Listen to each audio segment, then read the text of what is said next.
मैं मां हूं, धरती मां।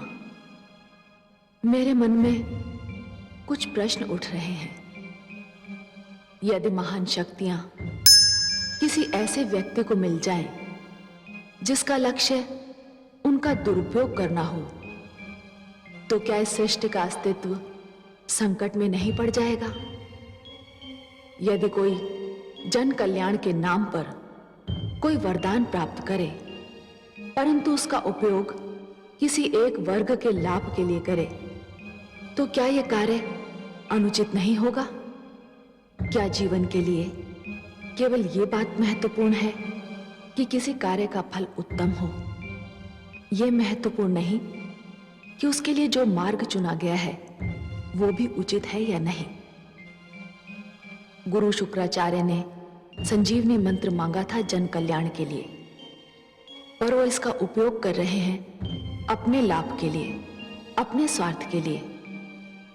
उनका निर्णय कैसी नाटकीय घटनाओं को जन्म देगा, इसकी प्रतीक्षा में मैं भी संस्था में दृष्टि जमाए खड़ी हूं। देवराज। चित्ररथ, मलय केतु, बोलते क्यों नहीं?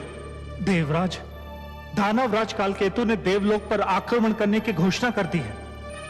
उसकी सेनाएं आंधी की गति से बढ़ी चली आ रही हैं। देवलोक में युद्ध की घोषणा कर दो। सेनाओं को तुरंत बाहर निकलने और दानव सेना का सामना करने का आदेश दो। जाओ। जो आज्ञा देवराज।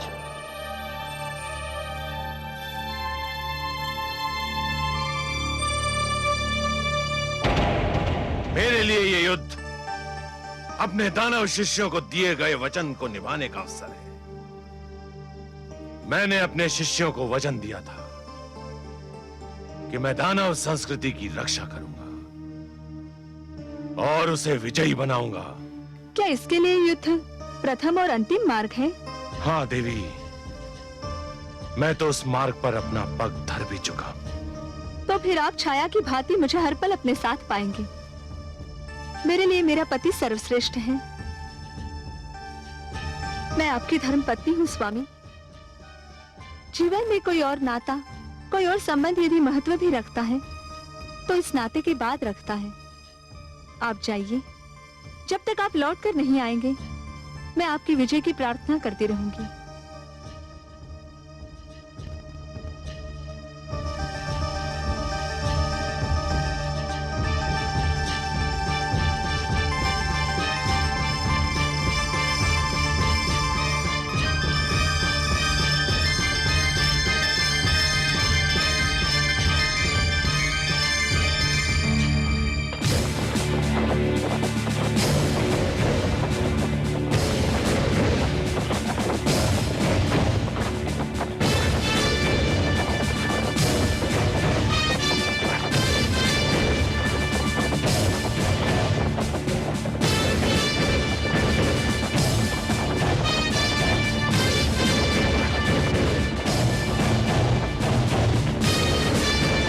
सारथी, रथ रोको। रुको सारथी।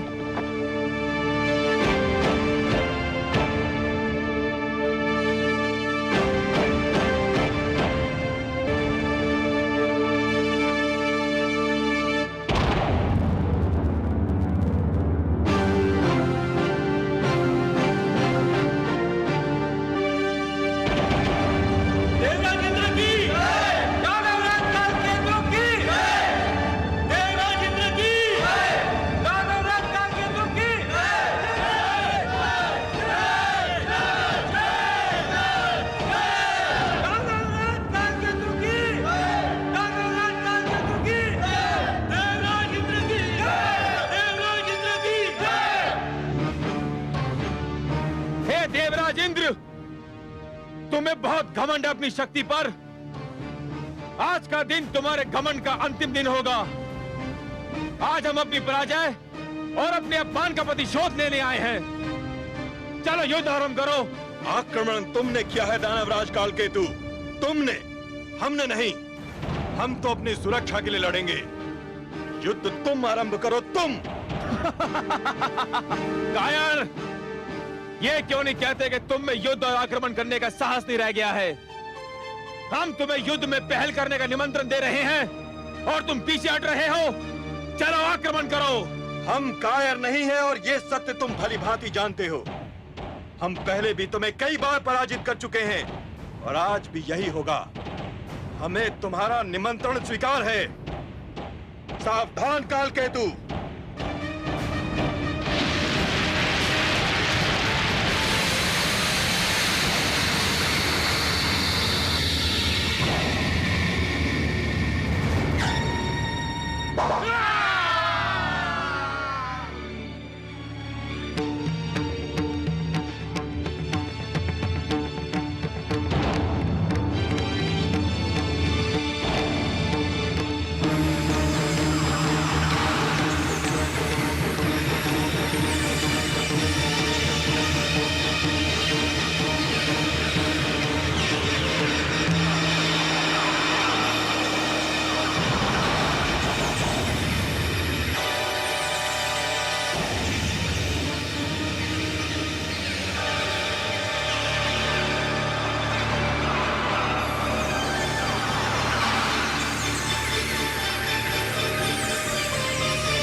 अब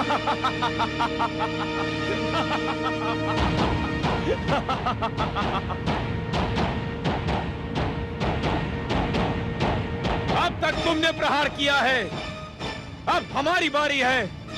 सावधान!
आक्रमण!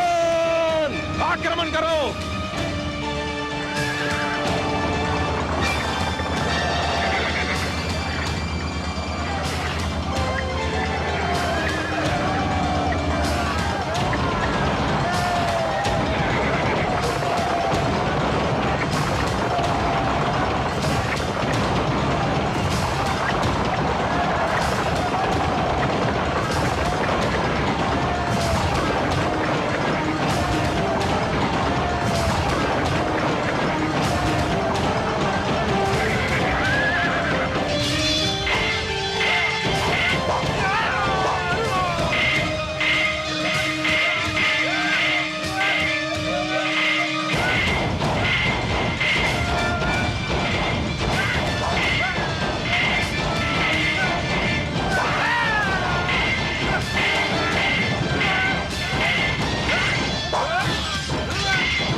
आपकी कृपा से हम जीत गए गुरुदेव।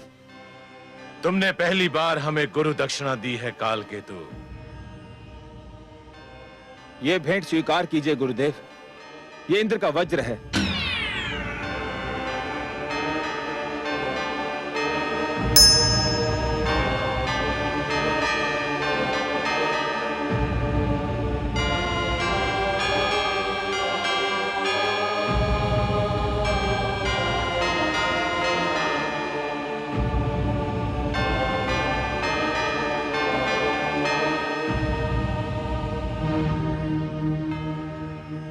विजयश्री की बधाई हो स्वामी।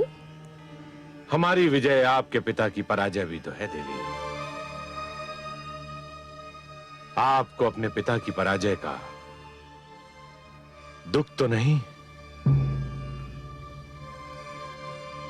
मैं जिस संस्कृति में पली बड़ी हूँ स्वामी, उसकी रीति ये है कि जब कन्या किसी को अपना पति स्वीकार करती है तो उसके साथ साथ उसके दुख, सुख, हर शोक को भी अपने गले लगा लेती है। और जब किसी के गले में वरमाला डालती है तो उसी माला के साथ अपनी इच्छाओं, अभिलाषाओं को भी समर्पित कर देती है। फिर भी पिता की पराजय का दुख तो स्वाभाविक है देवी। मैं अब किसी पिता की पुत्री नहीं, अपने स्वामी की अर्धांगिनी हूँ। हमारी संस्कृति में पाणी ग्रहण केवल शारीरिक मिलन नहीं होता, आत्माओं का मिलन भी होता है। युद्ध में आपकी विजय मेरे लिए गर्व की बात है। मेरी ओर से देवताओं की सेना पर विजय की हार्दिक बधाई स्वीकार करें। विजय हमें केवल देव सेना पर नहीं मिली है देवी, हमने मृत्यु पर भी विजय पा ली है। अब दानव लोक के लिए मृत्यु का अंत हो चुका है। हे सर्वेश्वर, क्या वास्तव में मृत्यु का सदा के लिए अंत हो जाएगा? नहीं महादेवी, जीवन और मृत्यु तो एक दूसरे के लिए अनिवार्य है।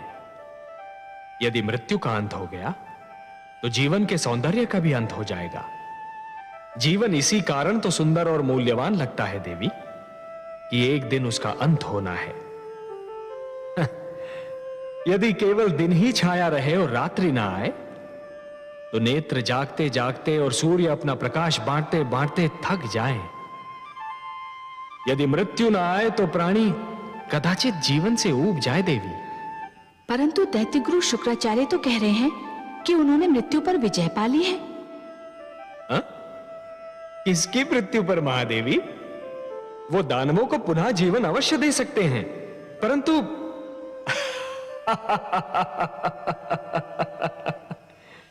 महादेवी आप तो बस देखती जाइए कि जिस अभिमान ने देवेंद्र के सिर में अपना डेरा जमा रखा था, अब वही अभिमान दैत्य गुरु शुक्राचार्य के सिर में अपना घर बना रहा है। परंतु हे कमल नयन, अभी तो देवेंद्र बहुत उदास, बहुत दुखी और बहुत टूटे हुए दिख रहे हैं। हाँ महादेवी, हाँ, भूल का मूल्य तो चुकाना ही पड़ता है।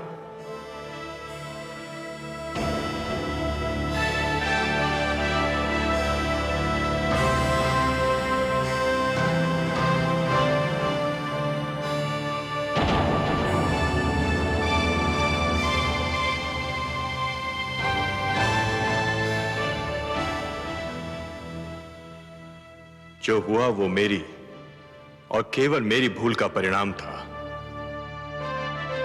इस भूल में आप अकेले नहीं हैं देवेंद्र।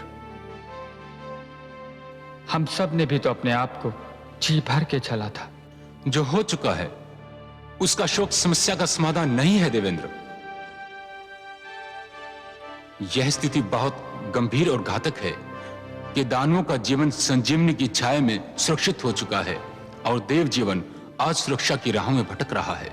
इस स्थिति में मेरी दृष्टि कहीं जाकर ठहरती है तो केवल लक्ष्मी नारायण के चरणों पर। उनके सिवा कोई नहीं जो हमें संकट से उबार सके। देवेंद्र, हमें श्री विष्णु के पास चलना चाहिए।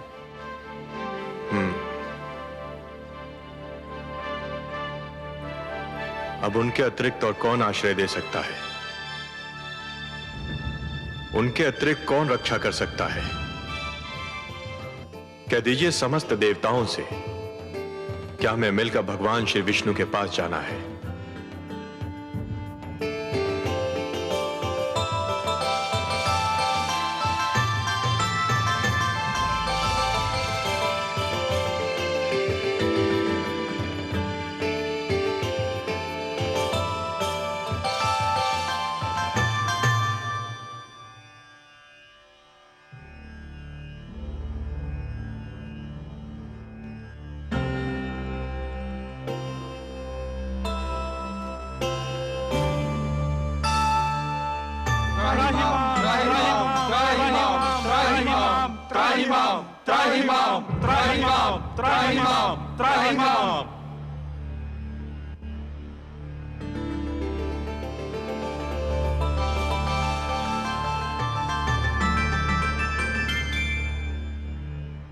हे देवेश्वर, हम पराजित हुए।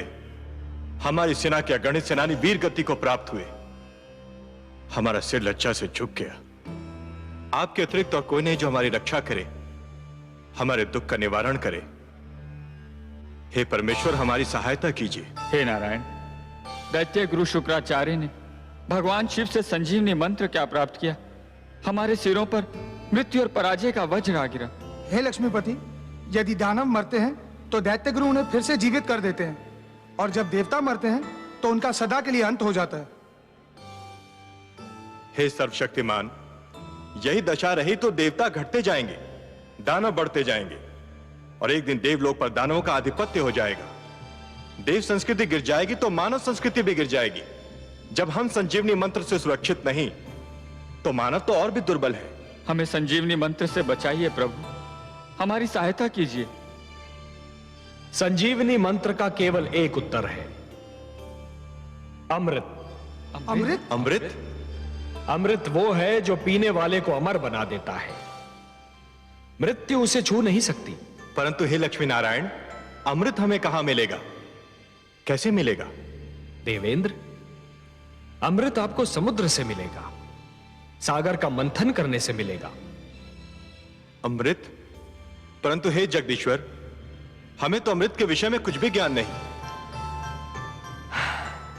हे देवराज, जिस प्रकार दूध के भीतर माखन छिपा तो होता है, परंतु वो मिलता तभी है जब दूध को मथा जाता है, उसी प्रकार समुद्र के भीतर अनेक पदार्थ छिपे हैं, अनमोल रत्न छिपे हैं। उन्हें केवल मंथन के द्वारा ही निकाला जा सकता है। अमृत उनमें सबसे अनमोल है। सत्य तो यह है देवगण कि मंथन मथने और खंगालने की उस क्रिया का नाम है जिसके द्वारा स्वयं के भीतरी गुणों और अवगुणों की खोज की जाती है। मानव यह मंथन प्रतिदिन करता है। वो प्रतिदिन स्वयं को मथता है, खंगालता है और स्वयं के भीतरी गुणों और अवगुणों को बाहर निकालता है। आश्चर्य तो यह है कि वो मानव होकर भी इस क्रिया से परिचित है और आप देवता होकर भी इस क्रिया से अपरिचित हैं। पर हे लक्ष्मीपति, हम समुद्र का मंथन करेंगे कैसे? मंथन मथानी और डोरी की सहायता से किया जाता है। मैं आपके लिए मंदर पर्वत को मथानी बनाऊंगा और वासुकी नाग की डोरी दूंगा। परंतु एक तीसरी वस्तु की भी आवश्यकता होती है देवगण, जिसका प्रबंध आपको स्वयं करना होगा। और किस सामग्री की आवश्यकता होती है सर्वेश्वर? डोरी को खींचने और मथानी को डुलाने के लिए 2 दलों की आवश्यकता होगी देवेंद्र, जो डोरी को 2 छोरों से पकड़कर खींचेंगे। उनके बिना तो मंथन संभव ही नहीं है। बिल्कुल वैसे ही जैसे दूध मथने के लिए 2 हाथों की आवश्यकता होती है। तो हम देवता आधे एक छोर पकड़कर आधे दूसरा, यह कार्य तो सरलतापूर्वक कर सकते हैं। मंदर की मथानी को डुलाना है देवेंद्र, वासुकी नाग की डोरी को खींचना है।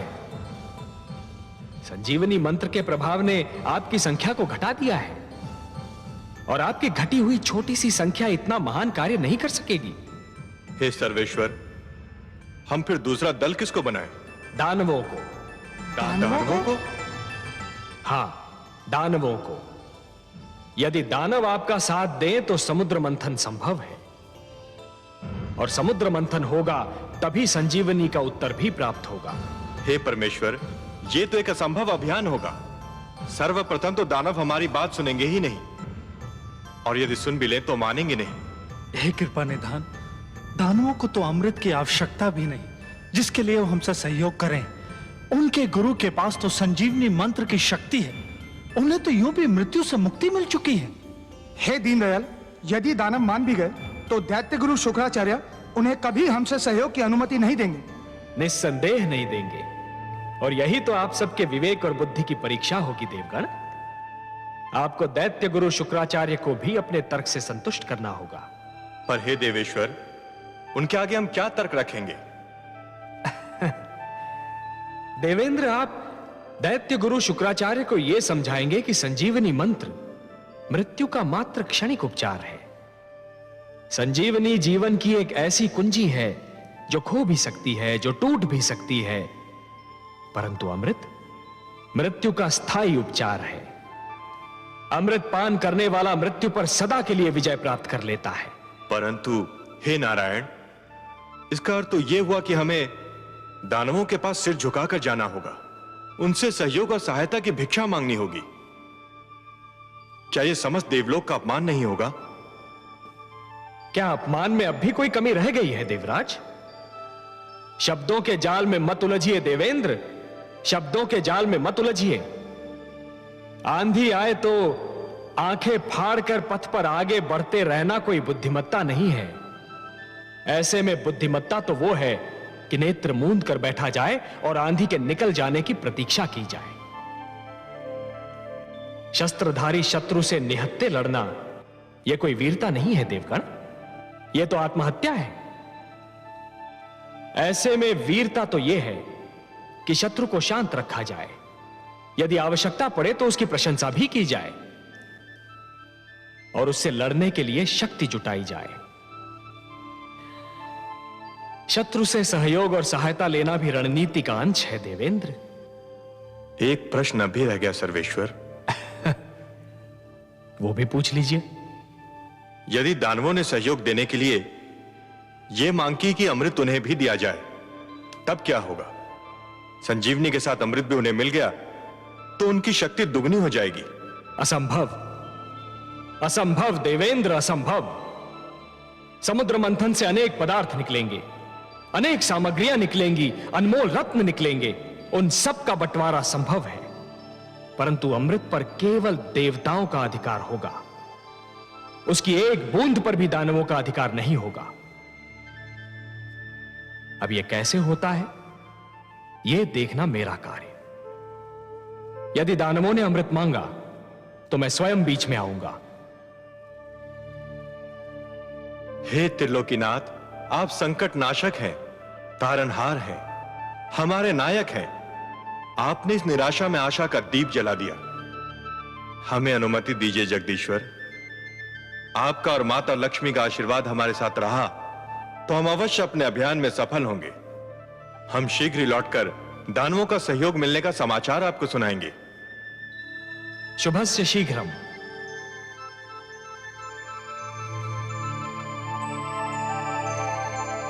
हे कमल नयन, आपने अभी कहा कि दानवों से सहयोग लिया जाए, किंतु उन्हें अमृत की एक बूंद भी न दी जाए। हाँ महादेवी, मैंने यही कहा। परंतु हे सर्वेश्वर, क्या ये छल नहीं कहलाएगा?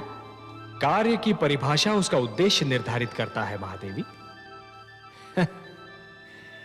यदि उद्देश्य उत्तम हो तो उसे छल का नाम नहीं दिया जाता, उसे नीति का नाम दिया जाता है।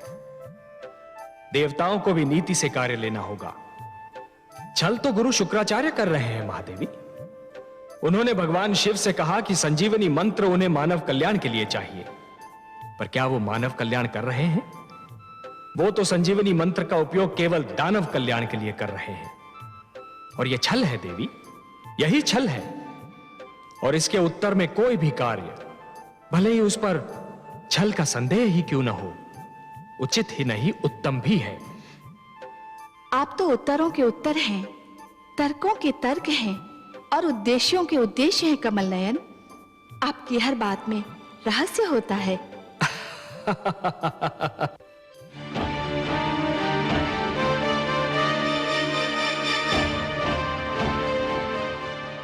दानव राज की जय हो। देवलोक से देवराज इंद्र अपने सहयोगी देवताओं के साथ पधारे हैं और दानव राज की सेवा में उपस्थित होने की अनुमति चाहते हैं। पराजय विजय से मिलने आई है महाराज, बधाई हो। सावधान कालकेतु, उनके आने में अवश्य ही कोई रहस्य है। देवराज और उनके साथी देवताओं को सम्मान सहित सभागार में लाया जाए। जो आज्ञा दानवराज।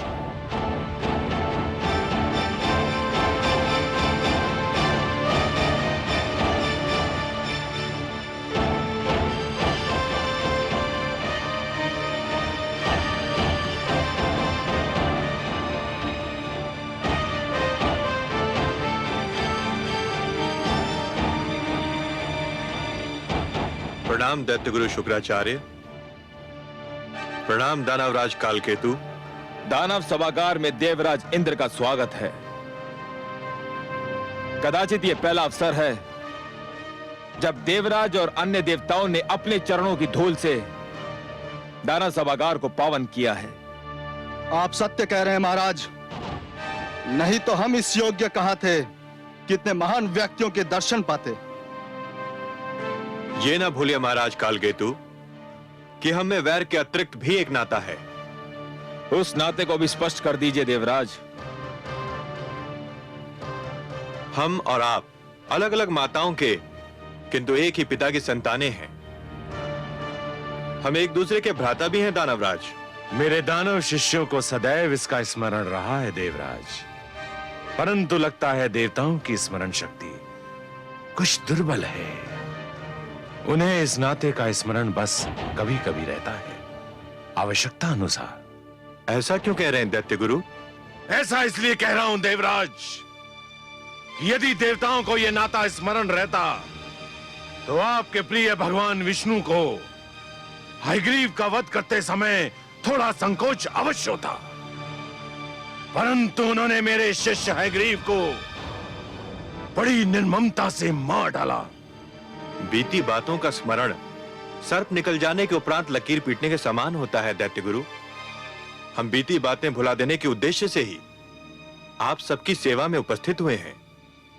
परंतु हम तो नहीं बोल सकते कि हयग्रीव अब जीवित नहीं है। हयग्रीव जीवित रहता यदि उस समय आपके पास संजीवनी मंत्र होता, या हम सबके पास वो होता जिसे प्राप्त करने का प्रस्ताव लेकर हम यहां आए हैं। क्या प्राप्त करने का प्रस्ताव लेकर आए हैं देवराज? मैं अमृत प्राप्त करने का प्रस्ताव लेकर आया हूं दानवराज। अमृत? हाँ अमृत, परंतु उसे प्राप्त करने के लिए हम में और आप में सहयोग और समझौता आवश्यक है। सहयोग, समझौता। जल अग्नि से समझौता करने आया है, मृग सिंह से सहयोग चाहता है। ये कैसी अनोखी बात कर रहे हैं आप देवराज इंद्र? और ये अमृत है किस वस्तु का नाम?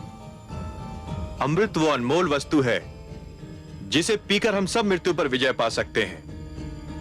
जिसको पीने वाला अमर हो जाता है, मृत्यु उसके निकट भी नहीं आ सकती। मृत्यु तो यूं भी मेरे शिष्यों के निकट नहीं आ सकती है देवराज। आ भी जाए तो उल्टे पांव लौट जाती है। आप भूल रहे हैं कि मेरे पास संजीवनी मंत्र है। दैत्य गुरु शुक्राचार्य, आप महान विद्वान हैं, महाज्ञानी हैं। संजीवनी मंत्र ने आपको इतना शक्तिशाली बना दिया है कि कोई आपके समक्ष सिर नहीं उठा सकता। फिर भी क्या मैं आपसे एक बात पूछ सकता हूं? अवश्य पूछिए देवराज, मैं आपको निराश नहीं करूंगा। यह सत्य है कि संजीवनी मंत्र के कारण दानव मृत्यु के भय से मुक्त हो चुके हैं। उन्हें मृत्यु आ भी जाए तो आप उन्हें पुनर्जीवन प्रदान कर देंगे, परंतु यदि आपको कुछ हो गया तब क्या होगा दैत्य गुरु?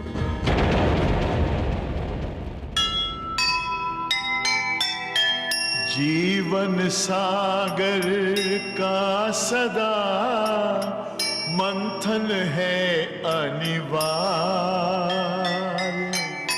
सफल वही संसार में करे कठिन जो कार्य।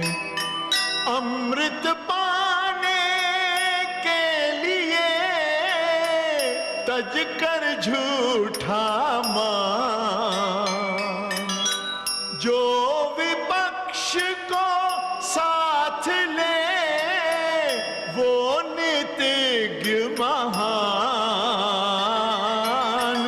वो नीतिज्ञ महान।